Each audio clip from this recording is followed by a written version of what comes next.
Ontem à noite, madrugada no Iraque, o Irã disparou mísseis contra alvos dos Estados Unidos que ficam ali em duas bases iraquianas. Segundo o comunicado online aqui das Forças Armadas do Iraque, foram 22 mísseis disparados. Como é que você vê, Amaury, mais esse episódio dessa escalada de tensão ali na região do Irã, do Iraque, ali no Oriente Médio? Bom, eu acho que é um fato histórico, né? Primeira vez que um país bombardeia oficialmente e já tinha alertado que iria bombardear um alvo estadunidense, né? Então eles bombardearam duas bases aéreas dos Estados Unidos no Iraque, isso demonstrando que o Irã não está disposto a se subordinar a uma atitude terrorista dos Estados Unidos, né? Porque o que aconteceu com o assassinato de Soleimani foi um atentado terrorista. Não há uma diferença entre um atentado da Al-Qaeda ou do Exército Islâmico com o que os Estados Unidos fez em Bagdá, né, quando matou Soleimani e também um militar iraquiano muito importante. Então, agora o mundo, né, há uma escalada já de tensões, porque o Reino Unido e também outros países começaram a pedir, o pior é ao Irã, para por favor, vamos descer o tom, né? Não vamos ser tão agressivo assim, dando razão ao Irã na reação, obviamente, já que o Irã, como o ministro de Relações Exteriores, Zarif, disse, o Irã está atuando conforme a Convenção Internacional que permite uma reação militar com a mesma contundência da agressão que sofreu anteriormente. Então, o Irã está atuando dentro do direito internacional nesse momento da invasão.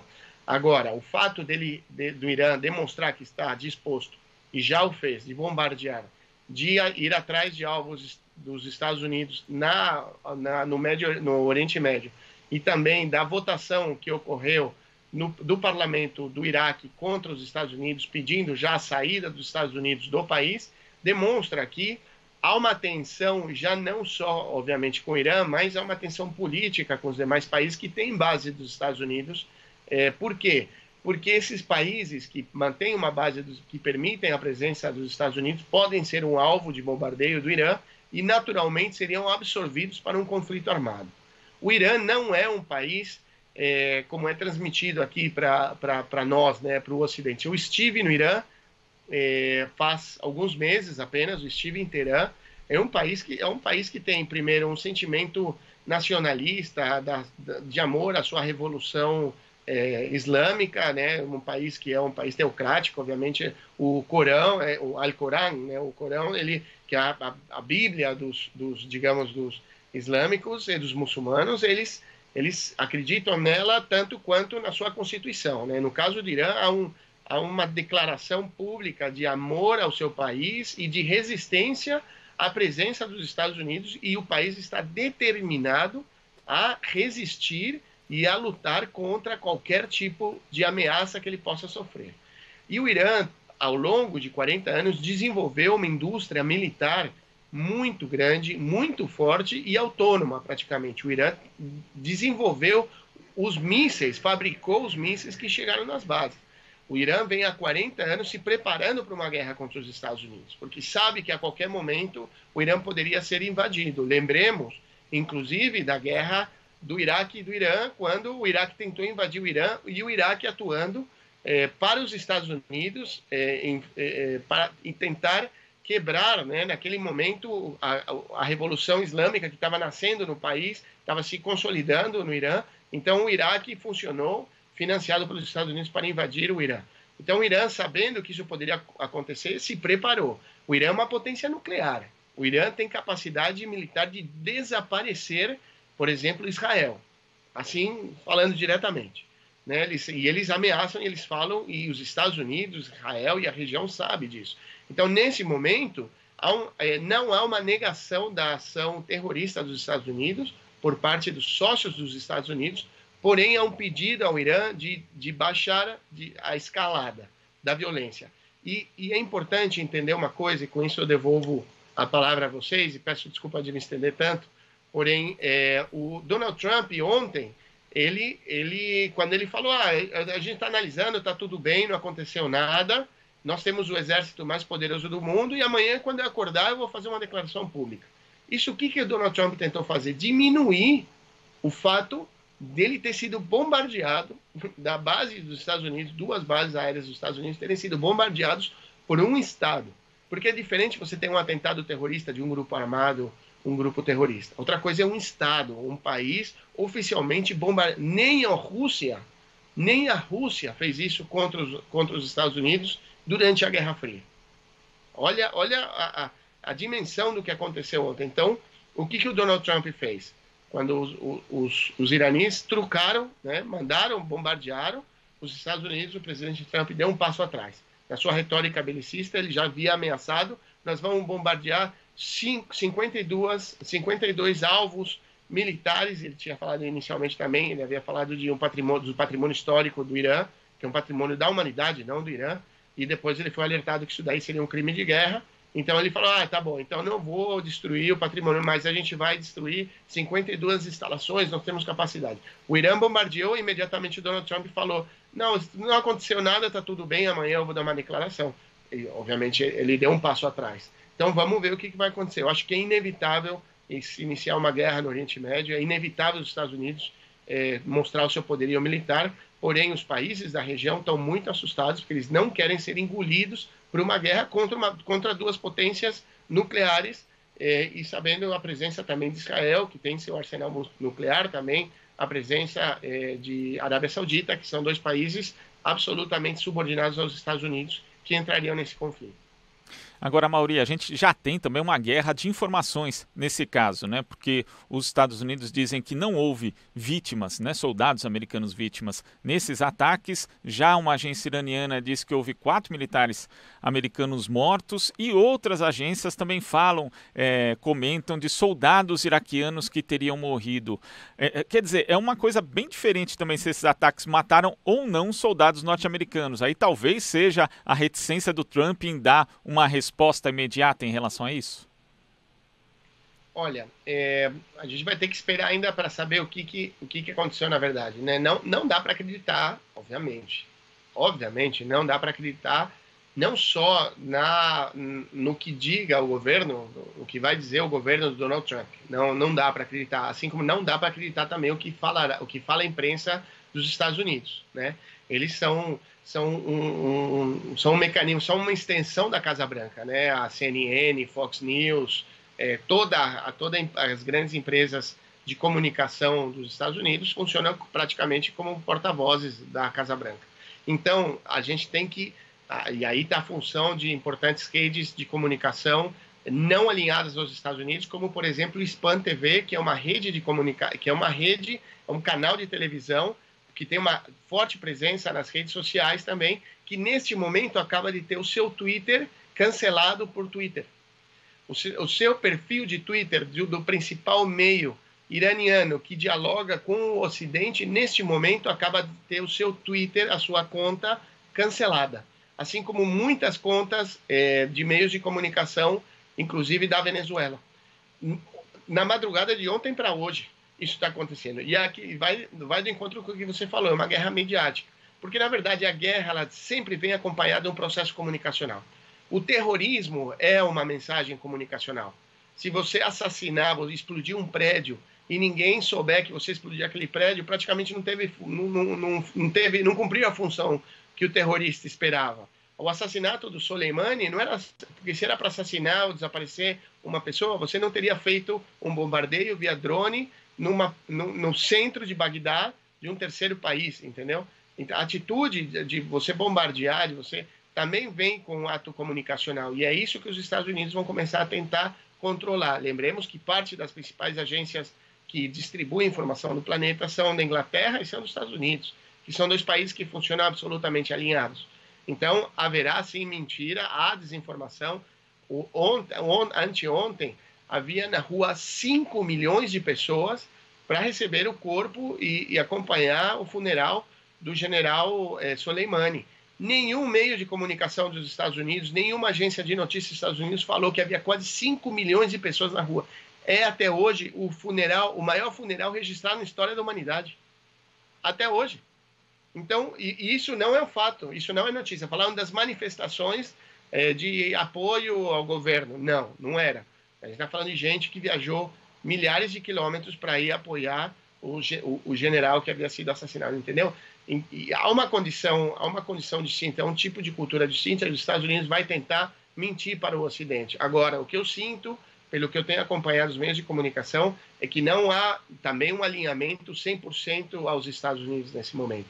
O Irã tem uma capacidade militar muito grande, é um país que tem força, é um país com armas nucleares, é um país que tem um exército muito bem treinado, muito bem equipado, não é um país que está morrendo de fome, não é um país que não tem nada, que falta de tudo, muito pelo contrário. É um país produtor de petróleo muito, muito grande, é uma potência na região e é temida por todos os seus vizinhos. Então, os Estados Unidos, eu acho que eles têm que saber agora o que fazer, porém eu acho que é inevitável realmente uma escalada e o início de uma guerra na região. Agora, muitos países, mesmo países da região, também países da Europa, estão preocupados justamente com isso, né, Amaury? Essa questão da escalada. E ontem a gente teve no Irã dois depoimentos de cunho um pouco diferentes. A gente teve o líder supremo do Irã, Ayatollah Ali Khamenei, que disse que os ataques eram tapa na cara dos Estados Unidos e que uma ação militar como essa não é suficiente. O importante é acabar com a presença corrupta dos Estados Unidos na região. Já o ministro das Relações Exteriores do Irã, Javad Zarif, como você mencionou, né, Amaury, disse que era uma resposta proporcional do Irã, de acordo, inclusive, com o artigo 51 da Convenção da ONU, dizendo nossa ação foi legítima e os Estados Unidos devem evitar avaliá-la com base em ilusões. Ou seja, me parece que é um discurso voltado, digamos, para o mercado interno, né, para a população do próprio Irã, e outro avisando os Estados Unidos, olha, se vocês quiserem a gente para por aqui. É mais ou menos isso? Sem dúvida. Porém, devemos entender o Irã da seguinte forma. Existe o Ayatollah, que é a máxima autoridade do país. Ele está sobre o presidente da República, está sobre a justiça, ele está sobre todos os poderes que conformam o Estado, né? A justiça, o legislativo, o judiciário, o legislativo, o executivo.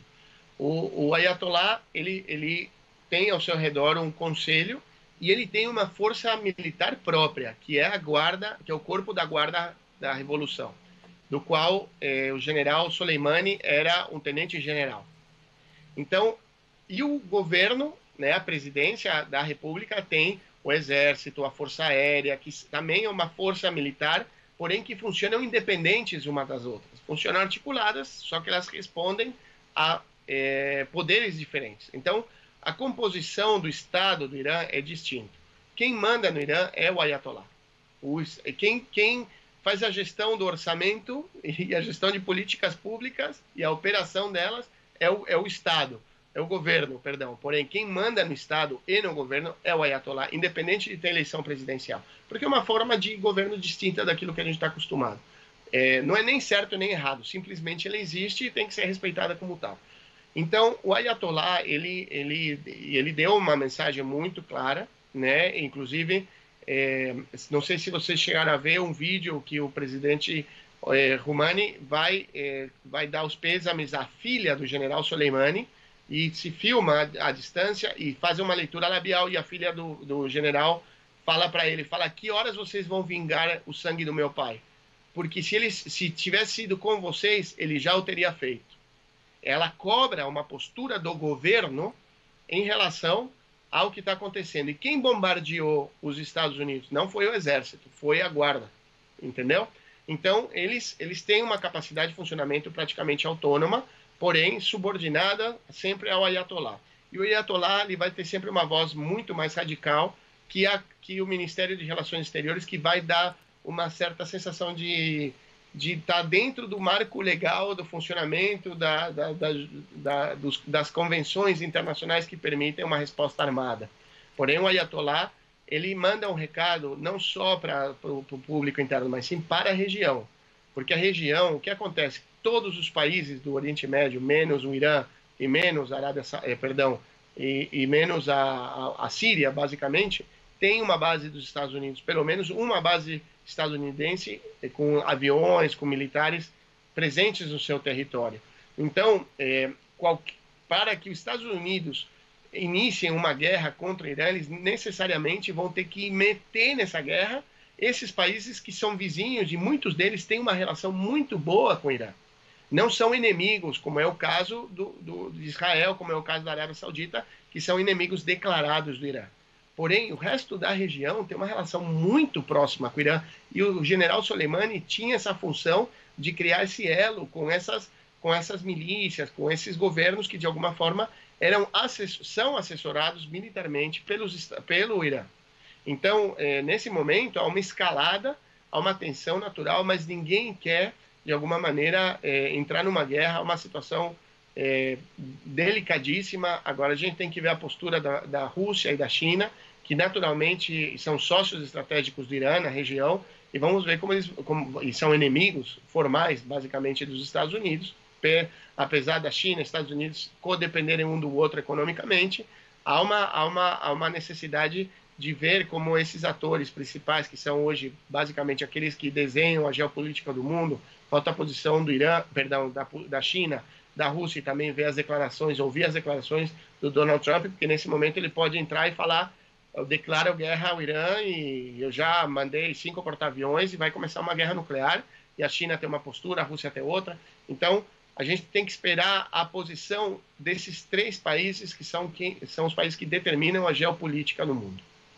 Agora, Mauri, falando justamente dos países ali da região, muito se falava antes dessa resposta iraniana que ocorreu ontem, que poderiam também haver ataques não oficiais, digamos, né, de grupos de milícias, por exemplo, de organizações como o próprio Hezbollah. Você acredita que isso possa acontecer ainda antes de uma declaração formal, de uma eventual declaração formal de guerra?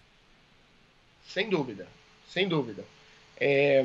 O Hezbollah que é difícil para entender, nós aqui no Brasil, e também para nós no Ocidente, a gente entender a composição dessas estruturas sociais, vamos dizer assim, se é que eu posso dizer, espero não cometer um erro, e no caso que eu cometa, ser corrigido, né?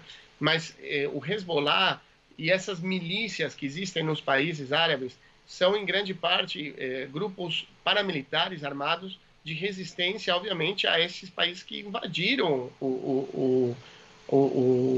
países que foram invadidos, né? O caso da Líbia, agora o caso da Síria. Quem resistiu e quem ganhou a guerra, obviamente com a presença da Força Aérea Russa, que destruiu a capacidade de logística do Exército Islâmico, mas quem combateu, quem deu no corpo a corpo o confronto foram milícias, foram civis que foram capacitados, treinados, armados e foram para o combate. E essas milícias foram criadas pelo Soleimani.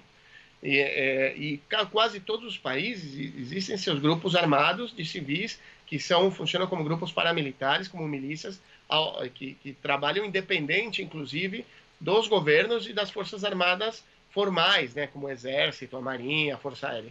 Então, e elas respondem à sua estrutura política, elas não respondem ao Estado. Elas não respondem ao Estado.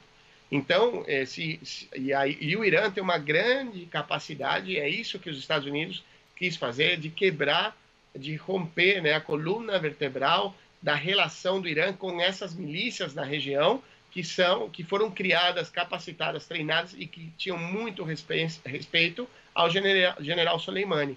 Então, basicamente, todos os países da região, todos os países fronteiriços, inclusive com o Iraque, e aí eu queria fazer uma observação importante, porque tem que entender o papel do Iraque aí, é de você conseguir constituir uma força que não responda especificamente a um primeiro-ministro ou a um ministro de defesa de um país que pode ser pressionado diretamente pelos Estados Unidos. Você tem uma criação de uma milícia que não consegue ser pressionada politicamente pelos Estados Unidos. E aí o Iraque invadiu o Irã nos anos 80. O Iraque o Saddam Hussein era um inimigo do Irã. Porém, depois da guerra, dessa última invasão dos Estados Unidos ao Iraque, pouco a pouco o Irã começou a construir uma rede, uma grande relação com esses novos governos que sucederam, que vieram depois do presidente Saddam Hussein. Inclusive, muitos membros do atual governo eles eram asilados, morando no Irã, fugindo do Saddam Hussein. Porque o Saddam Hussein ele era um sunita que, de alguma maneira, perseguiu os xiitas e outros setores islâmicos, muçulmanos do Iraque, e esses setores grande parte desses líderes moraram e foram protegidos pelo Irã, e agora eles voltaram ao Iraque e eles são parte do governo. Também isso tem a ver com a postura do Iraque de romper com os Estados Unidos e permitir que seja bombardeado o seu território, sua base, correndo o risco de gerar mortos civis iraquianos a partir de um bombardeio vindo do Irã. Então, é muito difícil que os Estados Unidos possa combater o Irã, entrar numa guerra contra o Irã, sem que ele puxe para essa guerra os países ao redor do Irã. E os países ao redor do Irã, tirando, com exceção de Israel e da Arábia Saudita, todos têm uma relação muito boa, diplomática, e os seus povos, a sua população, em grande parte também tem uma relação muito boa com o Irã, e alguns deles, inclusive essas milícias, respondem praticamente a essas estruturas criadas pelo Irã. Então a situação dos Estados Unidos é muito complexa. E tem muita gente, né, Amaury, que está comparando essa situação com, por exemplo, com a Guerra do Golfo, né, quando houve ali a invasão do Iraque. Mas nesses aspectos que você está mencionando, são contextos totalmente diferentes, né? Totalmente. Primeiro, não tem nada. Não tem nível de comparação. Primeiro porque, como você já mencionou, o poderio bélico militar do Irã é muito maior do que era e do que é o do Iraque. Depois tem essa relação construída pelo Soleimani com vários grupos, né? Totalmente. Primeiro, vamos lembrar, né? O Iraque, você acusava o Iraque de você ter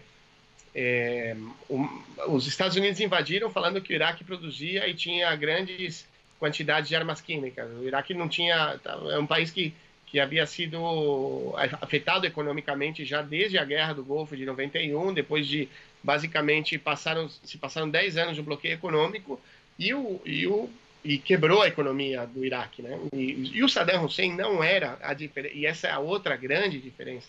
Saddam Hussein não era um líder político de todo o Iraque. O Saddam Hussein, ele era um homem, o Iraque era um país que tinha uma riqueza tremenda, a pobreza muito pequena, um país muito educado, é uma outra estrutura de país, né? Do que a gente conhece hoje, né? Hoje já são 20 anos de guerra, de invasão, de mortes, de atentados. Obviamente, ele é um país muito afetado economicamente. Porém, o Irã há uma unidade no país inteiro em relação à sua revolução islâmica. O pessoal não responde a um governo, a um líder, a um ditador. Você responde à sua fé, ao seu Estado, à sua revolução, ao país que renasceu a partir da revolução, que resistiu a um rei, a uma monarquia que era funcional aos Estados Unidos, e os Estados Unidos, depois disso, tentaram utilizar o Iraque para invadir e destruir o Irã. Isso criou uma unidade muito maior ainda no país.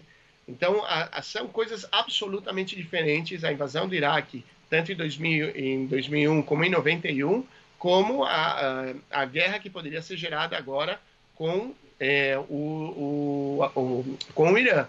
E o Iraque, ele não tinha o Saddam Hussein, ele tinha boas relações com os países do Oriente Médio, mas não era do mesmo tipo que tem o Irã com os seus países colindantes. Lembrando que o Irã não é árabe, é um país persa, é uma cultura parecida aos nossos olhos, porém diferente do que é um país árabe que está ao redor do Irã, né? Agora, Amaury, para a gente concluir aqui, queria que você falasse a respeito da posição do Brasil nessa escalada de tensão, porque ontem, inclusive, os Estados Unidos recomendaram um alerta americanos aqui no país, em função de possíveis atentados, pediram para os cidadãos norte-americanos que se encontram aqui para serem discretos, enfim, já temendo qualquer tipo de ação que possa ocorrer contra cidadãos dos Estados Unidos no Brasil. Quer dizer, a posição diplomática do país, né? A gente sabe, inclusive, que mesmo militares aqui brasileiros são contrários ao envolvimento do Brasil nesse alinhamento com os Estados Unidos. Esse alinhamento automático, ele pode ser muito prejudicial para o país, não só do ponto de vista comercial, mas também sob outros aspectos? Eu acho muito difícil que o Brasil, ou seja, quando fala para os americanos, se você está no Rio de Janeiro de férias, agora o carnaval, cuidado, porque você pode sofrer um atentado terrorista de um iraniano. É isso basicamente que eles estão querendo falar. Eu acho muito difícil que isso aconteça no Brasil. Também eu não duvido de um falso positivo. Não duvido do próprio governo brasileiro ou do próprio governo dos Estados Unidos fizeram um atentado para dizer que é o Irã e aí você iniciar uma guerra ou você entrar e justificar a participação. Né? O presidente do Brasil é uma piada, né? Bolsonaro é uma piada. Você tem um ministro de Relações Exteriores que acredita que a Terra é plana.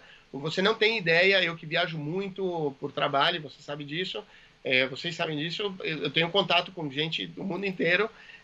O Brasil, nesse momento, é uma piada. O governo brasileiro ele é motivo de chacota em qualquer instância, seja em qualquer linha política, seja direita e esquerda, até os estadunidenses. Acho que é muito forçada essa atitude do Bolsonaro de ser puxa-saco do Donald Trump, entendeu? Então, assim, um tipo de presidente assim não tem ascendência, inclusive, sobre os seus militares. Por mais que o governo do Brasil seja governado basicamente por militares e por evangélicos, os militares não conseguem ver no Bolsonaro uma liderança. Isso é evidente. Por isso, inclusive, o vice-presidente da República é um general que tem ascendência sobre as Forças Armadas.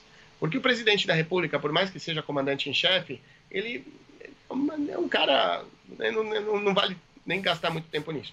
Então, o alinhamento do Brasil aos Estados Unidos, inclusive, é tão dissonante porque a União Europeia, os países que são sócios estratégicos, que invadiram, inclusive, o Iraque, como é o caso da Espanha, como é o caso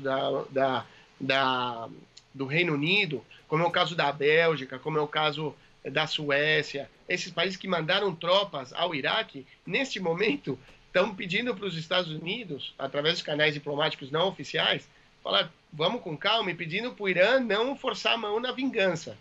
E o Brasil não, o Brasil já quer mandar soldado para a guerra, se for o caso. Então, é patético, né? Não dá para acreditar, não dá para crer que o Brasil vai ser realmente um sócio estratégico no combate ao terror, no caso de entrar com esse discurso, né, do Donald Trump numa guerra contra o Irã.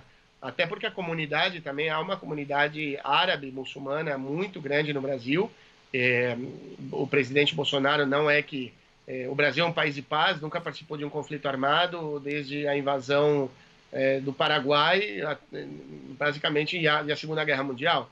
Mas daí em adiante o Brasil sempre foi uma força reconhecida mundialmente como uma força de paz. Então agora você tem um presidente que quer mandar tropa para o Irã, é uma coisa... É um shampoo qualquer, é o fascínio dele, algum problema fálico aí com a questão das armas e da guerra. Esse é o Bolsonaro. Tá certo, Amaury. Queria agradecer bastante aqui, em nome da equipe do Jornal Brasil Atual, você que atendeu prontamente aí o nosso pedido, em vista justamente desse fato histórico ocorrido ontem. Muito obrigado pela sua participação e até a próxima. Um abraço a todas e a todos. Obrigado pelo espaço. Valeu. Conversamos aqui com o analista e consultor internacional Amaury Chamorro.